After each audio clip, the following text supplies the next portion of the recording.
Problem number 5, and the problem is a kicker in a football game attempts a field goal of 45 yards from the goal post. The ball is on the ground and is kicked with an initial velocity of 71 feet per second at an angle of 58 degrees. The height of the crossbar on the goal post is 10 feet as shown on the diagram. So I started off by putting in all the valuable information in a box that I took out of the problem that would be necessary to put into the formulas that I found on the projectile motion part of the reference sheet. So there's a horizontal distance and vertical position formulas that will be entered into a parametric form on the calculator. So I already plugged in the number values for these, and I'm going to plug them into the calculator. So I plugged them in beforehand, and then I changed it to menu 4A to fit the whole graph, and then I changed the trace step to 0.01 to find a more accurate answer.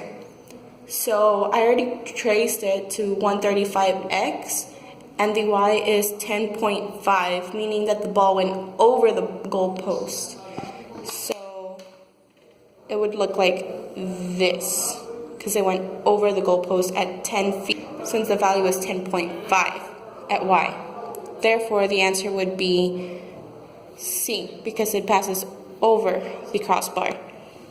Solve. So you would go to Scratchpad Calculator and you put in menu 3-1 for numerical solve.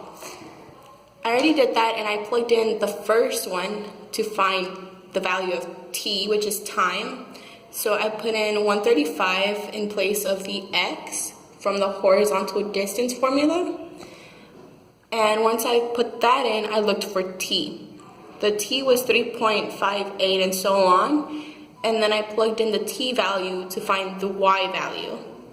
So you want to enter it as accurate as you can. So a way to do that is to copy and paste. The way to copy and paste would be like to go up for whatever value you are looking for, and then click enter to copy. So that's how I put in the t value for these. And I actually put it in for the whole vertical position formula. So once I plugged that in, it told me that the y value was 10.05, which is slightly above the crossbar and is slightly different to the answer I got on the graph value, but overall it is above the crossbar, so therefore it is C again.